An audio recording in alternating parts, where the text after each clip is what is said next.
સૂર્યપુત્રી તાપી નદીનો આજે જન્મદિવસ છે ત્યારે સુરતમાં કોંગ્રેસ દ્વારા તાપી સફાઈ અભિયાન કાર્યક્રમ યોજાયો હતો। સફાઈ અભિયાનમાં મોટી સંખ્યામાં લોકો જોડાયા હતા। તાપી નદીમાં કેમિકલયુક્ત પાણી છોડાતું હોવાનું પણ સામે આવ્યું હતું। તાપી નદી સફાઈ અભિયાન દરમિયાન મોટી સંખ્યામાં મૃત માછલી જોવા મળી હતી। તાપી નદીના અનેક ઓવારા સાથે સફાઈ કરવામાં આવી છે ત્યારે કોંગી નેતાઓએ શાસકો પર તાપીની સ્થિતિને લઈને આકરા પ્રહાર કર્યા હતા। જિલ્લા કોંગ્રેસ નેતાએ કહ્યું કે અશ્વિની કુમાર ઓવારા પર સફાઈ અને ધાર્મિક કાર્યક્રમ રાખ્યો હતો। અહીં ચિંતાનો વિષય સામે આવ્યો છે। અહીં માછલાઓ મરેલા જોવા મળ્યા હતા। અહીંનું પાણી આખા સુરતમાં જાય છે। અહીંનું પાણી દૂષિત છે। શાસકોએ આંખે પાટા બાંધ્યા હોય તેવા દ્રશ્યો જોવા મળે છે। અહીંની પરિસ્થિતિ જોઈને શાસકો નિરાકરણ લાવે તે જરૂરી છે। લોકોને વિનંતી છે કે તેઓ તાપીને દૂષિત ન કરે। આજ રોજ સુરત શહેર જિલ્લા કોંગ્રેસ સમિતિ વતી તાપી માતાનો પ્રાગટ્ય દિવસ હોય આ નિમિત્તે અમે અશ્વિની કુમાર ખાતે જે ઓવારો આવેલો છે ત્યાં સફાઈ અભિયાનનો કાર્યક્રમ રાખેલો અને સાથે સાથે એક આરતીનો પણ કાર્યક્રમ રાખેલો, પૂજા પાઠનો કાર્યક્રમ રાખેલો। એટલે આજના આ દિવસે સૂર્યપુત્રી તાપી મૈયાના પ્રાગટ્ય દિને સમગ્ર સુરત શહેરની જનતાને હું શુભકામના પાઠવું છું ને સાથે સાથે અહીંયા ચિંતાનો વિષય પણ એક સામે આવ્યો છે। કારણ કે ગંદકી તો છે જ, ખૂબ વ્યાપક પ્રમાણમાં ગંદકી છે। સાથે સાથે અસંખ્ય સંખ્યાની અંદર જે માછલાઓ જે અંદર પાણીમાં અંદર મરેલા છે તો અહીંયાથી આ તાપી માતાનું પાણી આપણી ઘેર પણ આવે છે।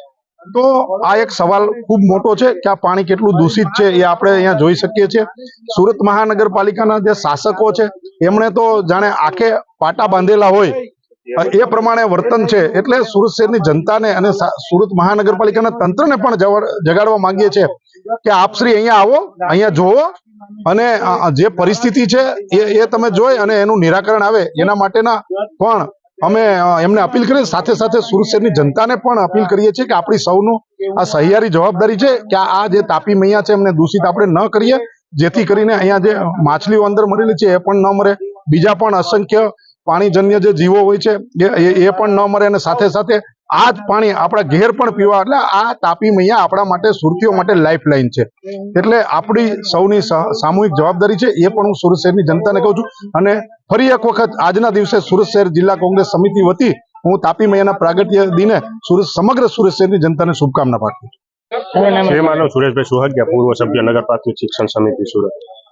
આજરોજ સુરત શહેરની જીવાદોરી સમાન અને જેના નામ સ્મરણ માત્રથી દરેક પાપો ધોવાય છે એવી માતા તાપી મૈયાના જન્મ દિવસે સર્વ શહેરીજનોને પહેલા તો શુભેચ્છા પાઠવું છું।